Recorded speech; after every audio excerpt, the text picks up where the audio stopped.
Bienvenidos, son representantes de Sociedad Bíblica de Argentina y estamos contentos de tenerles con nosotros. Gracias, Señor. Gracias. Gloria sea al Señor.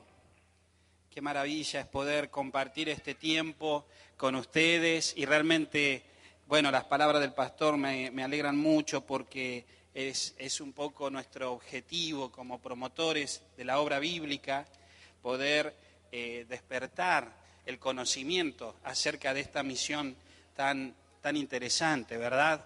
Mientras hablaba el pastor pensaba en un personaje que fue el precursor, el pionero de este ministerio en la Argentina, que es Diego Thompson. Diego Thompson, cualquiera puede decir, bueno, ¿quién fue Diego Thompson? Diego Thompson fue una persona primero que fue hija de Dios, hijo de Dios, pero más allá de eso él se comprometió con Dios. Fíjense que no es solo ser hijo de Dios, sino también es comprometernos con Dios.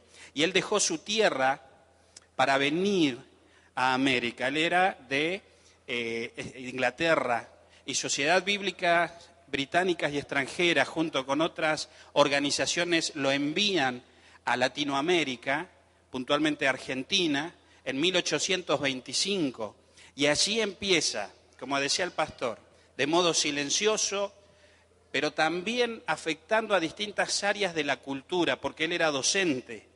Y fíjense, y esto ustedes pueden buscar la biografía en Wikipedia después de Diego Thompson, que fue convocado por el mismo San Martín para formar parte de la nueva nación que se estaba desarrollando, estaba todo en pañales.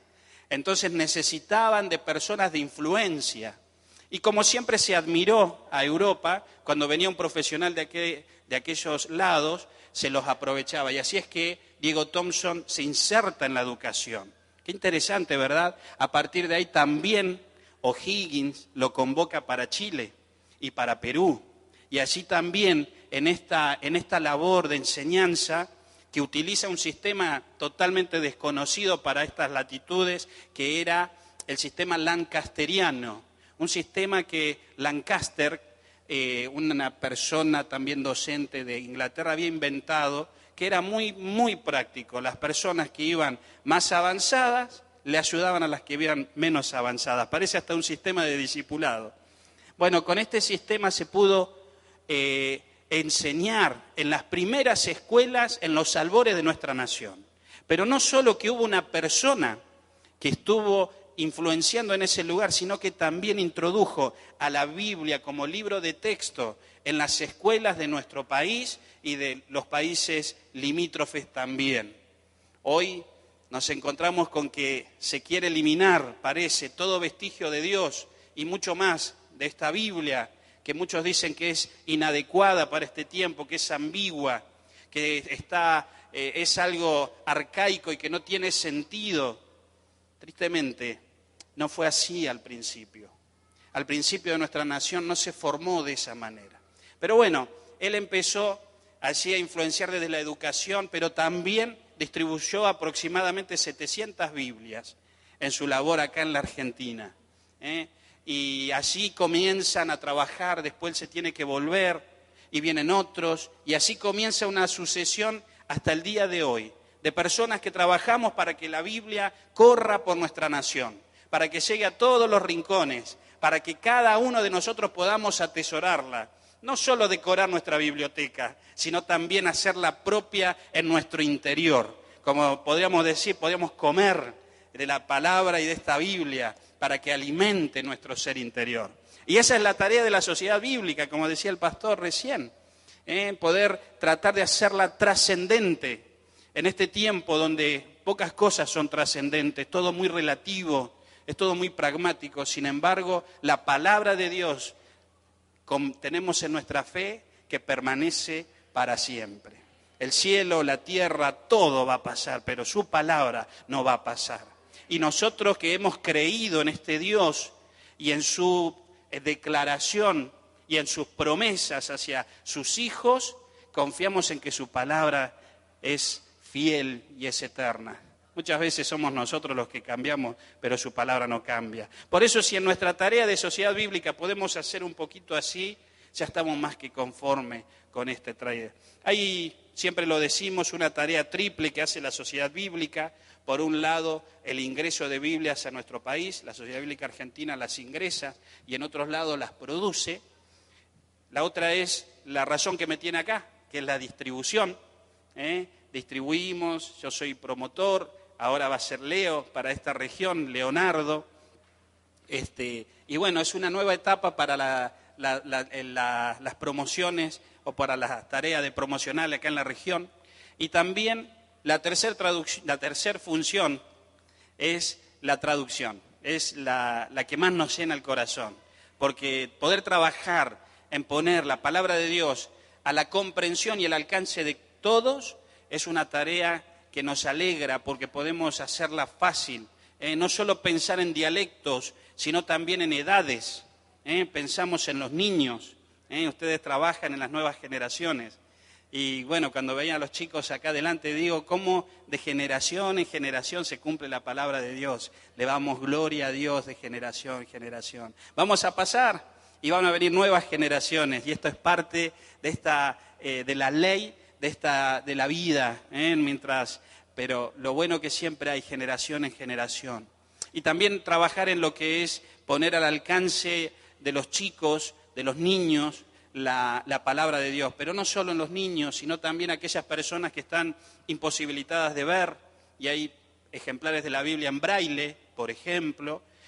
También ahora se está desarrollando la Biblia en en lenguaje de señas, para las personas que son hipoacúsicos, y también pueden tener la Biblia, obviamente no en formato de papel, sino en digital, y de esa manera también tienen la palabra de Dios a su alcance. Bueno, eso es lo que hace la sociedad bíblica, por lo cual le pedimos sus oraciones, porque así como nosotros tenemos compañeros diseminados en todo el país, en el norte allí, por Misiones, por Chaco, por Formosa, por Salta, también, como me ven a mí, también allí tengo compañeros. Eso a nosotros nos alegra, porque es como la iglesia, ¿verdad? Está diseminada por todos lados, y nuestra tarea también. Y en esta tarea maravillosa, como lo decía anoche, me siento privilegiado porque uno puede construir relaciones que enriquecen el corazón, generan mucho placer y mucha alegría, como conocerlos a ustedes. Y bueno, hemos hecho este cambio, por lo tanto ya no soy el promotor asignado a la provincia de Santa Cruz. Próximamente comenzaremos en Chubut, en La Pampa, tal vez en otro lado más, pero ya para Santa Cruz no. Estas son parte de los cambios que vienen en esta tarea, ¿no? En esta actividad, así que reciban a Leo, y realmente Leo va a ser seguramente, y yo anhelo que él haga una tarea 10 veces mejor de lo que nosotros pudimos hacer. Con Delfín, yo la verdad que no soy digno de atar las correas de sus pies, pero mi amigo, mi hermano Delfín, él hizo una labor tremenda, porque hoy contamos con avances tecnológicos, con rutas asfaltadas y un montón de beneficios que no había, y él venía a estas regiones y a otras más, con vehículos más precarios, sin embargo, él hizo la labor. Después me tocó a mí, y ahora le vamos a pasar esta responsabilidad, pero también un gran privilegio a Leo, y realmente anhelamos que la distribución en estas regiones pueda crecer de la mano de Leo. Así que bueno, no quiero robar más tiempo hablando de sociedad bíblica, porque siempre que vengo me van a escuchar hablar, me han escuchado hablar. Ahora lo van a escuchar a Leo en el futuro, por eso hoy lo vamos a dejar que descanse, pero ya lo van a tener acá al frente, para que él también pueda compartir con tranquilidad también la tarea que hacemos y los avances, etcétera. Compartimos la palabra, ¿qué le parece? Le invito a abrir su Biblia en el Evangelio de Mateo. Ayer predicamos en el Antiguo Testamento, hoy nos vamos al Nuevo. Vamos a leer en el primer capítulo 1, versículo 17. Mientras lo busca, antes que nada me gustaría orar al Señor. Así que Así como estamos, inclinamos nuestra cabeza y oramos al Señor.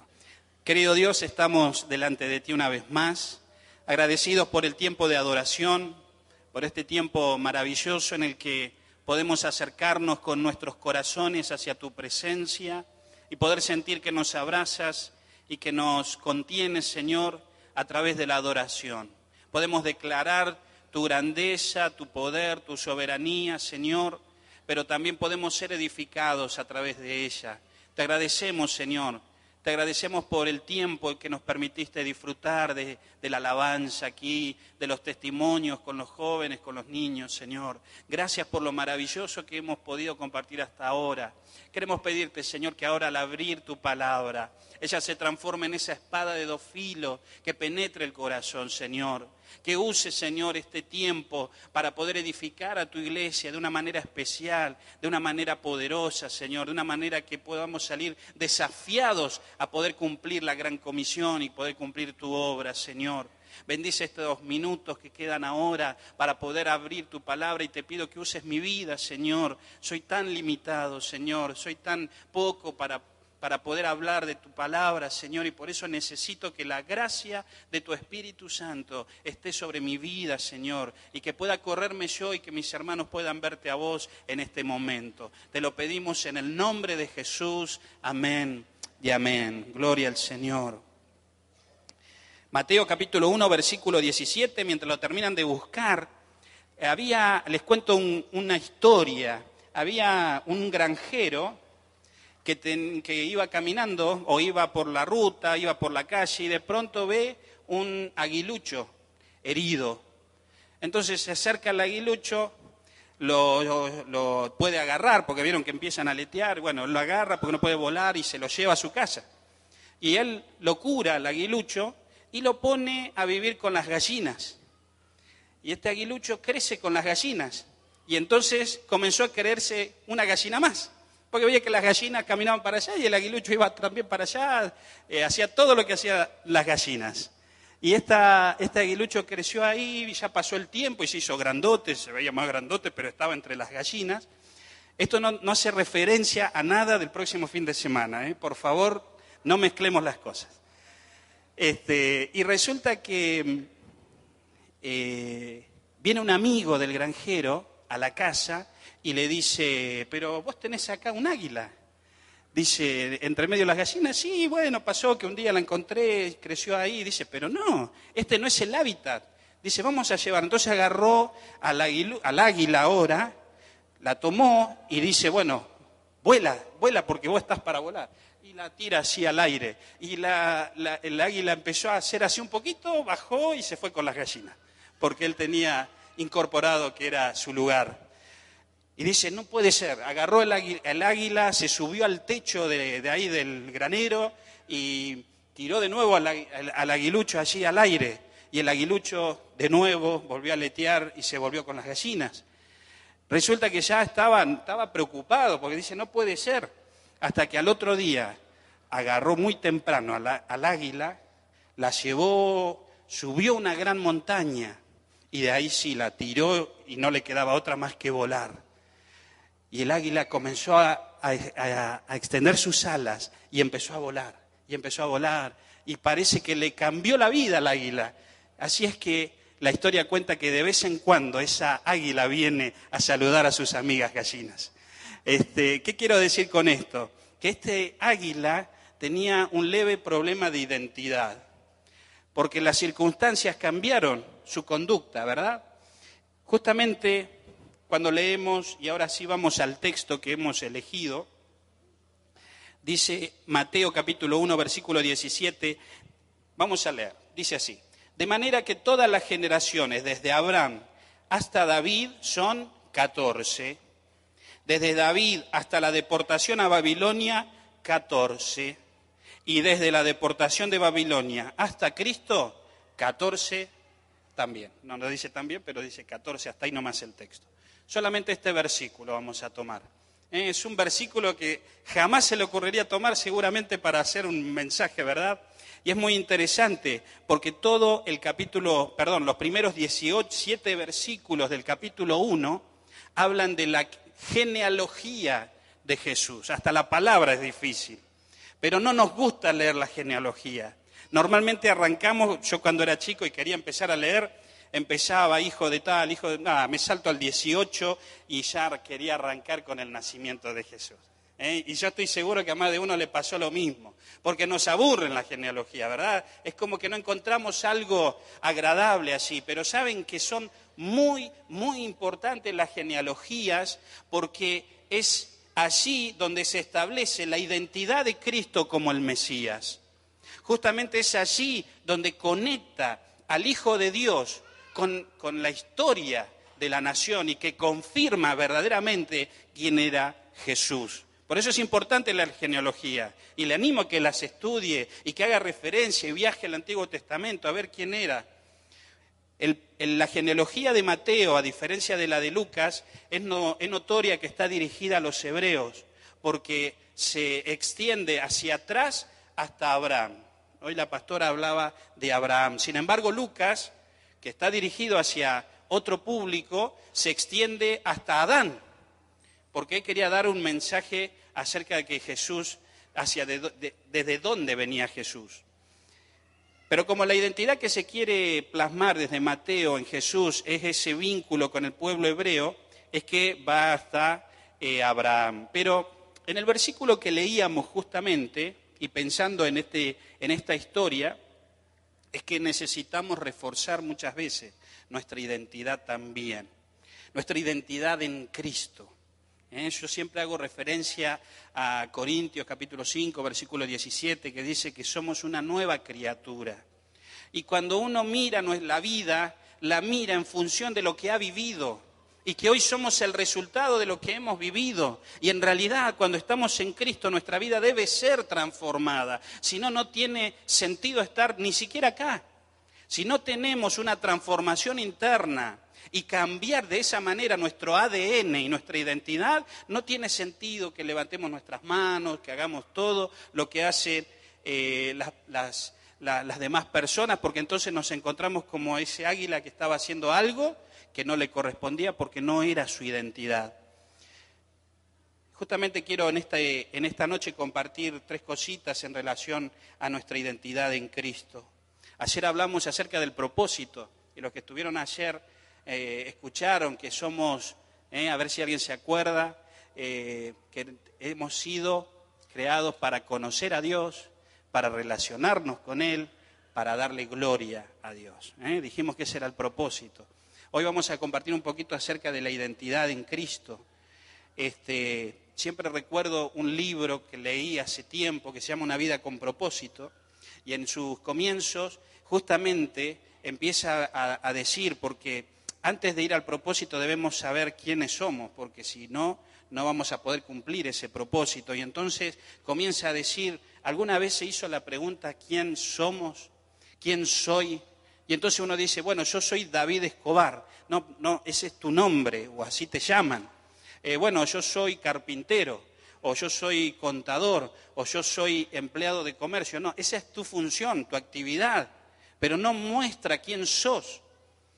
Y entonces cuando empezamos a hilar más finito la palabra de Dios y volvemos a Corintios, dice que somos nueva criatura en Cristo Jesús. Nuestra identidad no está forjada en lo que hacemos, sino en quién somos a través de la obra de Cristo en la cruz. Y a partir de ahí nosotros comenzamos a edificar nuestra vida. Por eso es tan importante poder afirmar nuestra relación personal con Dios, porque a partir de ahí nuestra vida comienza a tener un nuevo propósito de vida. Y como decía antes, si vivimos cosas buenas o malas en el pasado, justamente eso, pertenecen al pasado. Hoy todas las cosas son hechas nuevas.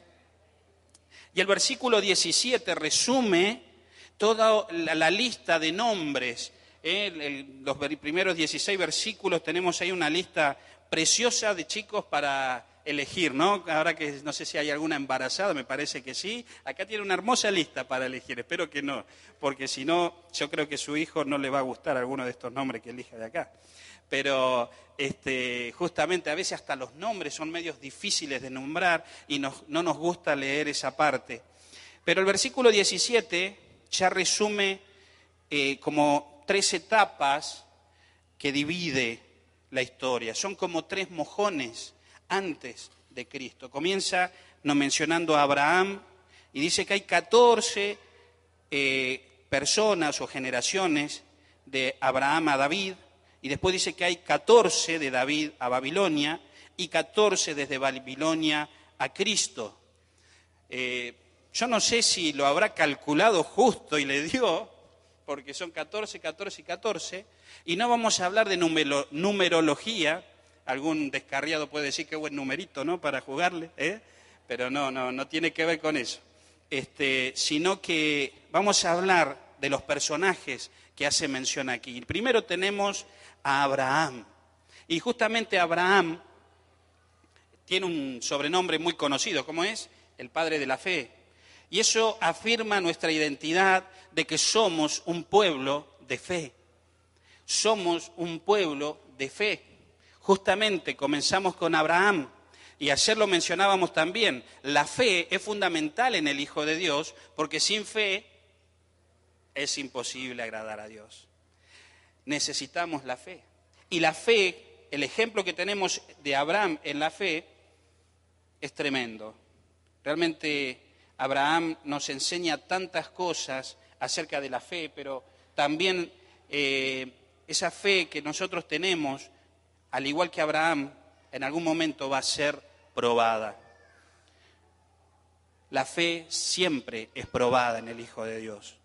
Y cuando llega el momento de la prueba no nos gusta, porque se pone a prueba justamente lo que hemos desarrollado de nuestra fe en Cristo. Y cuando se pone a prueba nuestra fe nos damos cuenta nuestra vulnerabilidad y qué tan débiles somos cuando somos puestos a prueba. Y Abraham fue puesto a prueba, demasiado dura su prueba. Pero también esa prueba de nuestra fe nos va fortaleciendo, porque la prueba justamente tiene el propósito de llevarnos a un nivel de crecimiento mayor. Como los chicos en la escuela, cuando aprueban 3er grado pasan a 4º, ¿no? Y cuando aprueban 4º pasan a 5º. Y yo también, cuando estudiaba, me acuerdo, digo, no me gusta rendir, porque hay que estudiar y leer y memorizar y presentar cosas, pero justamente la fe va a ser probada. Y tal vez esta sea tu experiencia hoy. Yo quiero decirte que la prueba que estés viviendo es para afirmar tu fe en Dios. Tu fe va a ser probada, y dice que va a ser probada como el fuego. Y ahí vamos a ver qué es lo que hay dentro. Pero yo quiero decirte que el Señor está en medio de la prueba. Puede haber dificultad y puede haber sufrimiento, pero el Señor está. Pero nuestra fe debe ser probada como fue la fe de Abraham. La fe que manifiesta el Hijo de Dios es una genuina entrega a Dios. En Génesis capítulo 22 habla del momento en que Dios le pidió a Abraham su hijo. Pero qué locura pareciera, ¿no? Porque ¿cómo? Si había pedido a Dios tanto tiempo y Dios le prometió un hijo, y cuando vino este hijo, Dios se lo pide que se lo ofrezca en un sacrificio. En ese tiempo tenemos que entender, porque hasta pareciera medio cruel el pedido del Señor, que era muy común el tema de entregar los hijos a los dioses, porque así se probaba que uno era fiel a ese Dios. Y justamente, volviendo al tema de la prueba de fe también, Abraham no se rehusó a darle lo más valioso que tenía a Dios, y eso también lo califica como lo que era el padre de la fe, ¿verdad? Y cuando vemos Génesis capítulo 22, yo le animo que lo anote y lo lea después en su casa, vamos a ver que en ese evento está Cristo, en más de una oportunidad. A mí me gusta ver ese evento porque vemos a Cristo desde el Antiguo Testamento.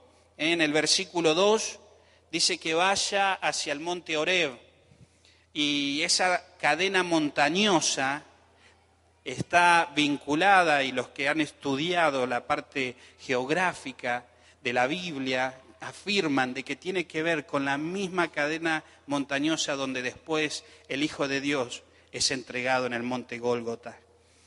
Pero no solo eso, sino que en el versículo 8 hay una expresión de Abraham que dice, Dios se proveerá de sacrificio. Todos le ponemos a nuestros grupos, a los negocios, Jehová Jireh, ¿verdad? Porque es verdad, Dios proveerá, pero en realidad la palabra dice, Dios se proveerá de sacrificio. Qué interesante, porque nosotros decimos Dios proveerá, ¿no? Cuando tenemos alguna dificultad, bueno, Dios proveerá. No, en realidad tenemos que analizar que este texto está profetizando de que Cristo se va a entregar como propiciación entre nuestra necesidad eterna y nosotros.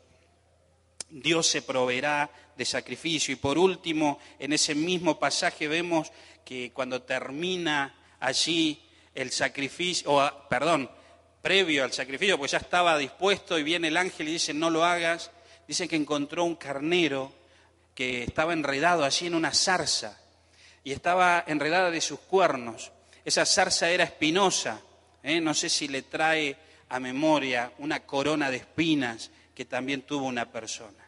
Justamente la figura de entrega de Abraham tiene que ver con la figura de entrega de nuestro Dios y su Hijo Jesucristo. ¿Por qué? Porque la fe se manifiesta en genuina entrega a Dios. ¿Hasta qué punto nosotros estamos dispuestos a entregarnos a Dios? Gracias a Dios nos toca vivir en una sociedad que no nos pide grandes sacrificios. Hoy podemos salir por la calle con nuestra Biblia, decir que somos cristianos y la gente hasta puede decir muy bien, me alegras, yo admiro a los cristianos. O de última puede decir, no, son todos medio sinvergüenza. Siempre están las personas que hablan mal, ¿verdad? Pero más allá de eso no va a pasar. Pero en otras partes de este mundo hay personas que por el hecho de decir soy cristiano les cuesta su cabeza.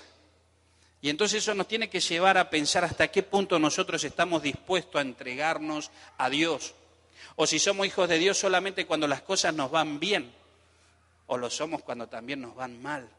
Cuando sufrimos persecución. Cuando ya ser cristiano implica pérdida. Cuando ser hijo de Dios implica pérdida de amistades. Cuando ser hijo de Dios implica pérdida aún del trabajo.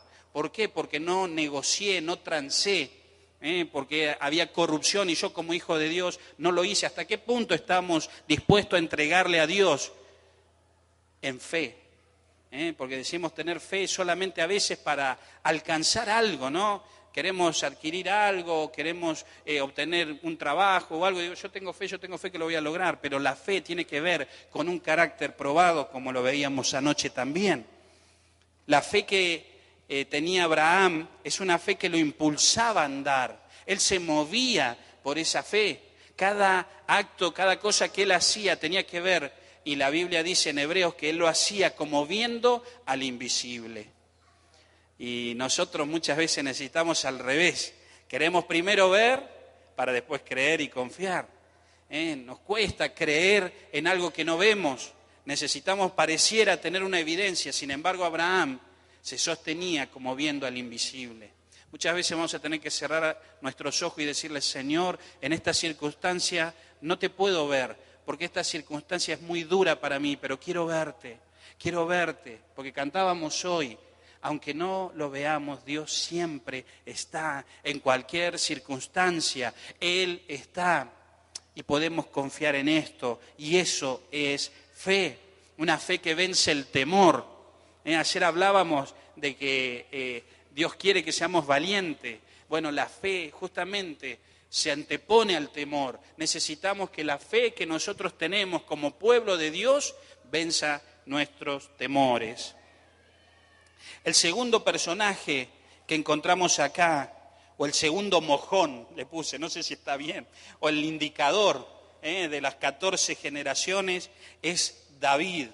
Ayer hablamos bastante de David, así que vamos a tratar de no ser muy reiterativo. Pero sabemos que David era un ¿qué? Un adorador por excelencia. Nosotros somos también un pueblo de adoración. Y a mí me gusta el estilo de adoración que se ha desarrollado en esta congregación.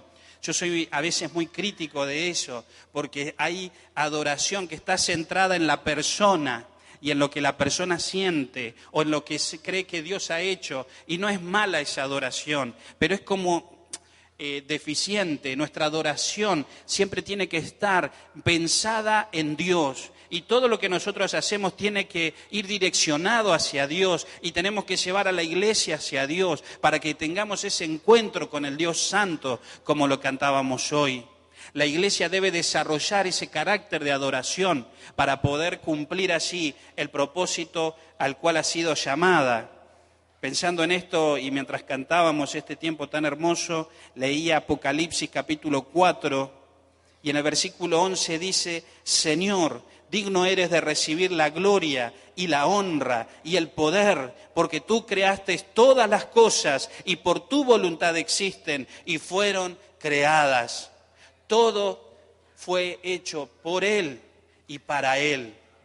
Todas las cosas son de Él, por Él y para Él. Eso es adoración. Y nuestra vida debe estar enfocada en un acto permanente de adoración, que no siempre tiene que ver con cantar, sino con un corazón dirigido hacia Dios. Ayer hablábamos de una expresión, a ver los que estuvieron ayer, coram deo. Qué pesado que estoy con eso, ¿no? Bueno, pero es una expresión que habla mucho acerca de nuestra forma de conducirnos en la vida. A veces pasa que en la historia del cristianismo se ha cometido un error de pensar que hay cosas que son sagradas y otras que son seculares. Y siempre vivimos en esa dicotomía. Cuando llegamos a los pies del Señor, pensamos así. Hay cosas que son sagradas y otras que son seculares. Entonces, el día domingo es sagrado, pero el lunes es el día secular porque el trabajo es secular. Y es un concepto equivocado. ¿Vieron que a veces decían, ¿cuál es tu trabajo? ¿Secular o espiritual? Pareciera como que hay distintos tipos de trabajo. Y si pensamos, por ejemplo, en el trabajo, lo categorizaríamos en lo secular. Si pensamos en la política, decimos esto es secular. Si pensamos en nuestras finanzas, decimos esto es secular. Si pensamos en la fe, esto es sagrado. Si pensamos en la iglesia, esto es sagrado. Entonces, en nuestra mente hemos hecho una barrera entre lo sagrado y lo secular que se tiene que derribar, porque nosotros no vivimos en esa dicotomía, porque va a pasar que va a llegar un punto en que vamos a vivir queriendo una cosa y viviendo otra, y ninguna de las dos va a ser la esencia de lo que realmente somos. Nosotros siempre nos vamos a mover en un ambiente sagrado, hagamos lo que hagamos, siempre. No importa el trabajo que te toque hacer, ese es un trabajo sagrado. Yo me acuerdo de cuando iba a una iglesia, cuando recién empezamos a trabajar, a ayudar, el pastor siempre decía la misma historia. Y dice, porque yo me acuerdo que había un hombre que barría, era barrendero, y él hacía el trabajo perfecto, y los demás parece que eran medios argentinos, porque barrían así nomás, quedaba todo veteado así. Y dice, ¿para qué te gastás tanto? Y dice, no, porque yo creo que si hoy viniera el Señor y pasara por esta calle, yo quiero que esté impecable. Siempre contaba esa historia y yo digo, eso muestra un poco de lo que hablábamos ayer, el tema de la excelencia. Cuando nosotros valoramos lo que hacemos, lo vamos a hacer con excelencia, porque de esa manera estamos dándole gloria a Dios. Y esta expresión, coram deo, tiene que ver con vivir de cara a Dios. Hagamos lo que hagamos, estemos en nuestra casa, nuestro corazón está en la cara, en el rostro de Dios, nuestra vida camina bajo la mirada de Dios. Y eso es también adoración. Alguien definió adoración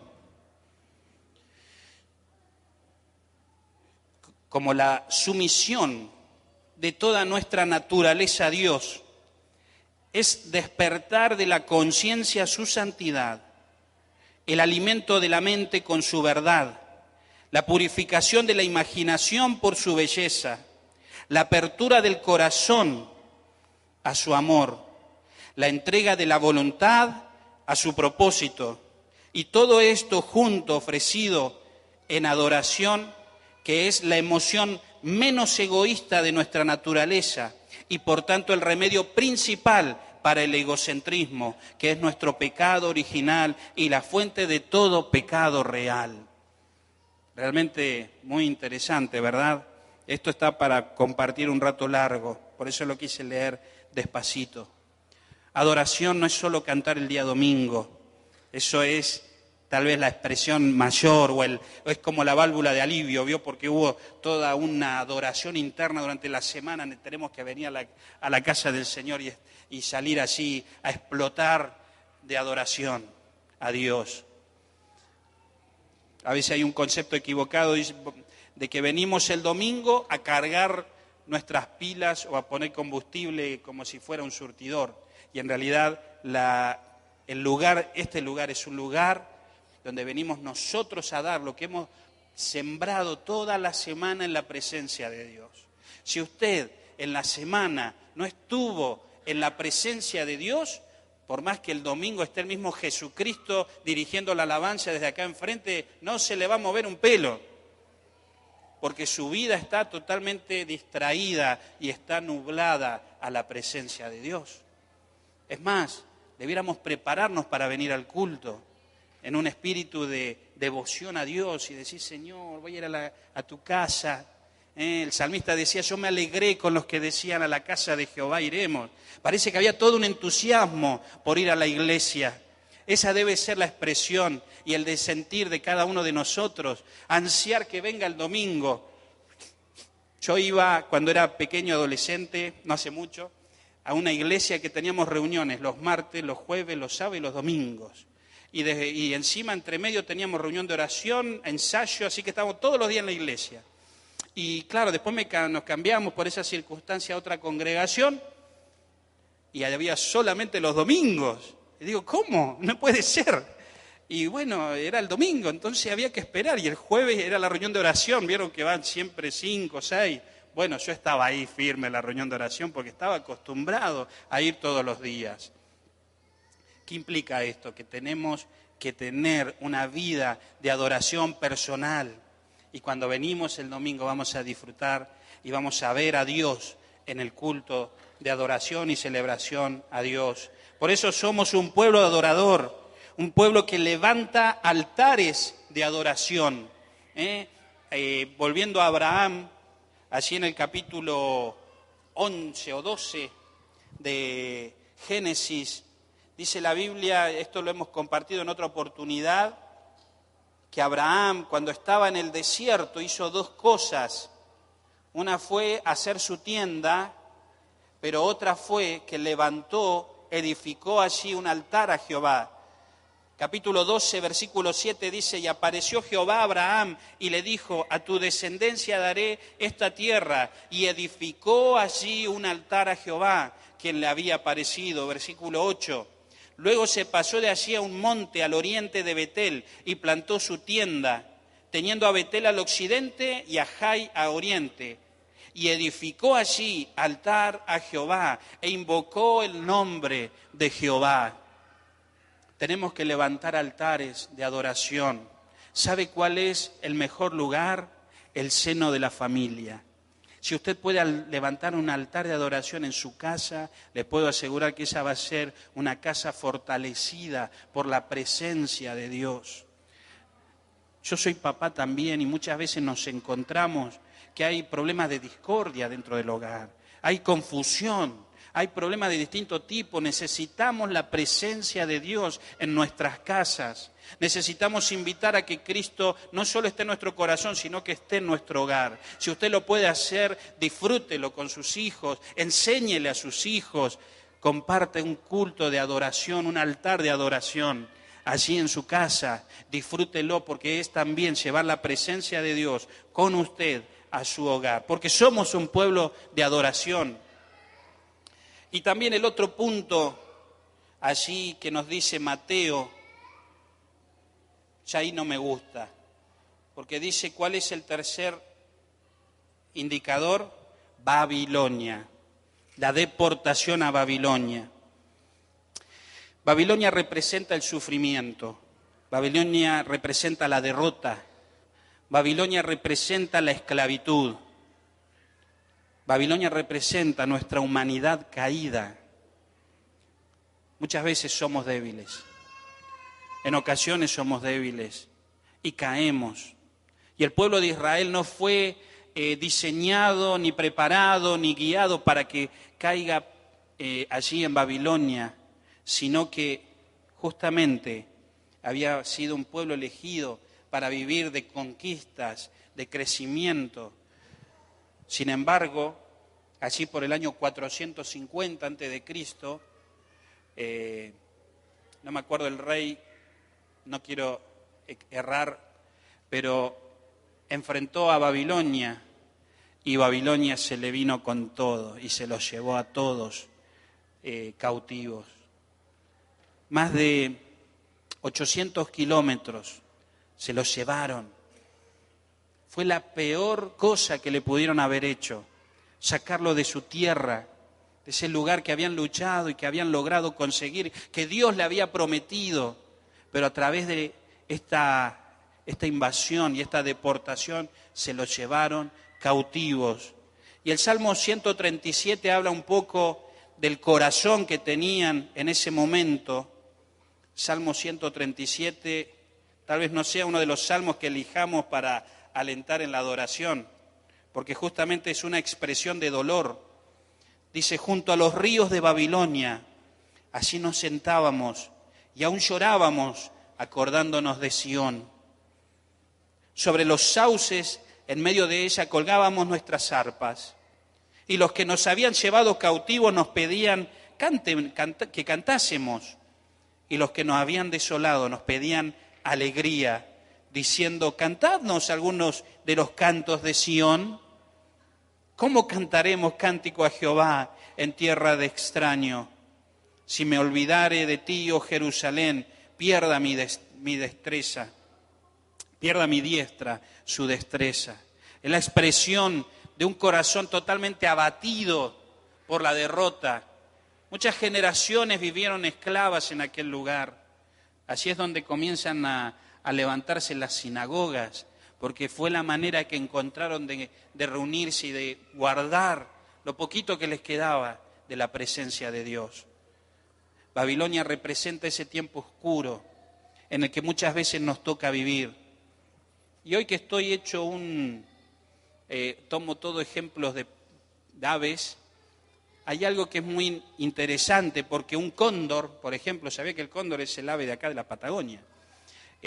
Si usted pone un cóndor y le hace un cerco perimetral a ese cóndor de no más de 40 centímetros, ese cóndor no puede volar, no puede volar. Ese cóndor va a permanecer ahí, porque le puso eso. El cóndor necesita espacio para carretear y poder volar. O la otra forma es poder llegar a un límite y ahí comenzar a extender sus alas. Pero si usted le pone un cerco, ese cóndor no puede volar. Y es un poco la figura que encontramos en esta circunstancia. El pueblo de Israel había sido esclavizado, le habían puesto un cerco y no podía volar. Tenía que vivir allí en derrota, en tristeza, sus cantos eran de dolor, porque también habían pecado. Y el pecado le había llevado a estar en esa circunstancia. No fue ocasional ni casual, fue algo que Dios le dijo, y a raíz de esto, de hecho el reino del norte desapareció y el reino del sur estaba esclavo. Y qué interesante, porque el autor de Mateo pone a Babilonia como un punto de referencia para hablar de Cristo. Babilonia representa nuestra opresión por el pecado. Nosotros muchas veces nos encontramos en esta circunstancia, porque esta circunstancia también es parte de la vida, también es parte de la vida que nos toca de este lado de la gloria, las consecuencias de nuestras malas decisiones, las consecuencias de nuestros pecados. Pero gloria a Dios, porque no quedó ahí. El Evangelio de Mateo dice que de Babilonia a Cristo hubieron 14 generaciones, porque después vino Cristo. Y ya Babilonia no está más. Yo quiero que leamos a ver Mateo capítulo 1, a ver, allí estábamos leyendo. Fíjense este detalle. Capítulo 1, versículo 1, dice, libro de la genealogía de Jesucristo, hijo de David, hijo de Abraham. No está Babilonia. Porque en el diseño original de Dios no está ese espacio de sufrimiento que muchas veces tenemos que vivir. Dios no lo pensó y Dios no lo quiere. Y en Cristo podemos lograr salir de ese estado de esclavitud. Gloria a Dios por eso, porque en Cristo encontramos la respuesta. Ya no estamos más atados a Babilonia y nuestra identidad no está en Babilonia, nuestra identidad está en Cristo, porque Él nos ha hecho libre de Babilonia, que era el pecado, que era la tristeza, que era el dolor, y ahora en Cristo somos otra persona. Gloria a Dios. Ni siquiera está nuestra identidad en Abraham, aunque es un gran ejemplo. Ni siquiera nuestra identidad está en David, aunque también es un gran ejemplo. Nuestra identidad está en el Hijo de Dios. Por eso debemos levantar con gozo la bandera de la victoria. Cristo representa nuestra victoria. Cristo representa libertad. Cristo representa un propósito nuevo para cada uno de nosotros. Gloria a Dios. Nuestra identidad está basada en el Hijo de Dios. Aleluya. Cristo nos prevé del escape de Babilonia. Babilonia no es parte del diseño original. Y ya para concluir, quisiera leer, es un poco largo, pero quisiera leer una afirmación del doctor Lovejoy, bueno, no me sale muy bien, hablando de Cristo como Rey, y que esta es una expresión que fue citada por el pastor Sugel Michelén en uno de sus sermones, acerca de quién es Cristo. Y si queremos aprender adoración, yo le animo a que escuche. La Biblia dice que mi Rey es el Rey de los judíos. Él es el Rey de Israel. Él es el Rey de justicia. Él es el Rey de los siglos. Él es el Rey de los cielos. Él es el Rey de gloria. Él es el Rey de reyes y el Señor de señores. Este es mi Rey. Me pregunto, ¿lo conoces? Mi Rey es un Rey soberano, no hay manera de medir su amor ilimitado, es perdurablemente fuerte, es totalmente sincero y eternamente firme, es inmortalmente lleno de gracia, es imperialmente poderoso, es imparcialmente misericordioso. ¿Lo conoces? Él es el mayor fenómeno que ha cruzado el horizonte de este mundo. Es el Hijo de Dios. Él es el Salvador de los pecadores. Es la pieza central de la civilización. Él es incomparable. Él no tiene precedente. Es la idea más elevada de la literatura. Es la más alta personalidad de la filosofía. Él es la doctrina fundamental de la verdadera teología. Él es el único calificado para ser el Salvador todo suficiente. Me pregunto, ¿lo conoces? Él suple de fortaleza a los débiles, está disponible para los tentados y los afligidos. Él se compadece y salva, Él fortalece y sostiene, Él guarda y guía, Él sana a los enfermos, Él limpia a los leprosos, Él perdona a los pecadores, Él absuelve a los deudores, Él liberta a los cautivos, Él defiende a los débiles, Él bendice a los jóvenes, Él sirve a los desafortunados, Él guarda a los ancianos, Él recompensa a los diligentes, Él embellece a los humildes. ¿Lo conoces? Él es la clave del conocimiento, Él es la fuente de la sabiduría, Él es la entrada a la libertad, Él es el sendero hacia la paz, Él es el camino de justicia, Él es la autopista hacia la santidad, Él es la puerta a la gloria. ¿Lo conoces?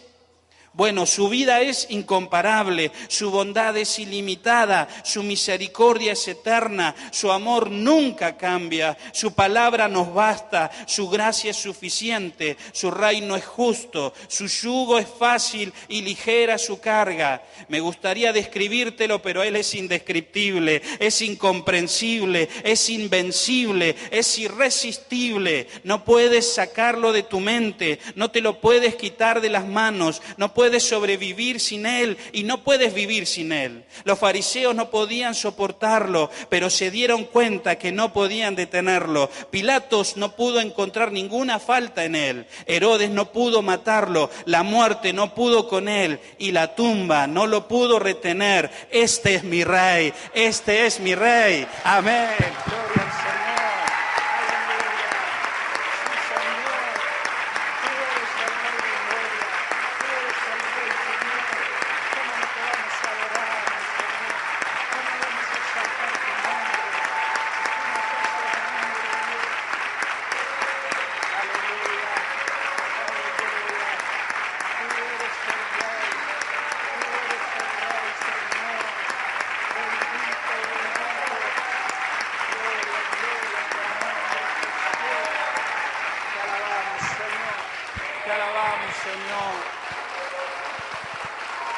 Aleluya, gloria a tu nombre, Señor. Te bendecimos. Tú eres el Rey. Tú eres el Rey, Señor. Aleluya, aleluya. Bendito y soberano, Rey, Rey del universo. Aleluya, Señor. Yo te invito a que te pongas de pie. Vamos a orar a Dios. Vamos a orar a Dios porque nuestro Rey ha roto las cadenas de Babilonia y nos ha hecho libres. Hoy podemos levantarnos en victoria y creer que cualquier circunstancia puede ser revertida por el Rey. Hay procesos que nos toca pasar y Babilonias que atravesar, pero si estamos con el Rey de Gloria podemos tener esperanza y podemos tener confianza de que no nos va a faltar.